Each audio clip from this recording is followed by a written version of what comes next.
Lundi 24 mai 2010, au moins 20 morts au Sri Lanka en raison de fortes inondations. Le bilan grimpe malheureusement à 23 morts en Inde après le passage du cyclone Laila. Et on fera un retour sur la journée très estivale du dimanche 23 mai 2010 avec près de 30 degrés sur le sud du Poitou-Charentes.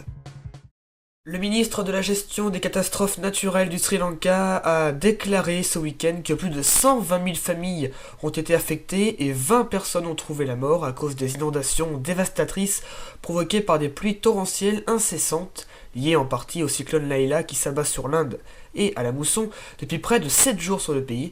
De nombreuses routes, y compris des routes près de la capitale Colombo, ont été touchées par les inondations. 450 000 personnes ont été déplacées dans 17 districts. Ces 7 derniers jours, il est tombé 657,8 mm de pluie sur Radmalana, dont 105,9 mm sur la seule journée de vendredi. Sur Colombo, on dépasse les 428 mm en 6 jours. Le bilan du cyclone Laila a encore augmenté ces derniers jours. On dénombrait ce vendredi au moins 23 morts. Laila a touché terre ce vendredi sur le centre-est de l'Inde, au niveau de l'état d'Andhra Pradesh, près de la ville côtière de Bapala, avec des vents violents et des pluies torrentielles. Au moins 55 pêcheurs sont portés disparus alors que les autorités avaient ordonné à tous les bateaux de rester au port. Plus de 50 000 personnes ont été évacuées près des côtes. Les vents violents ont déraciné des arbres, des lignes électriques et des panneaux publicitaires, bloquant certaines routes en de nombreux endroits. Près d'une douzaine de villes et plus de 1400 villages dans 6 districts ont été touchés par des pannes de courant. Dans le nord de l'Inde, un orage puissant a causé la mort de 10 personnes jeudi.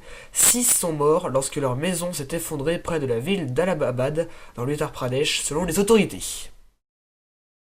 Des températures très estivales et très nettement au-dessus des normales de saison. Ce dimanche, regardez, on avait plus de 20 degrés partout.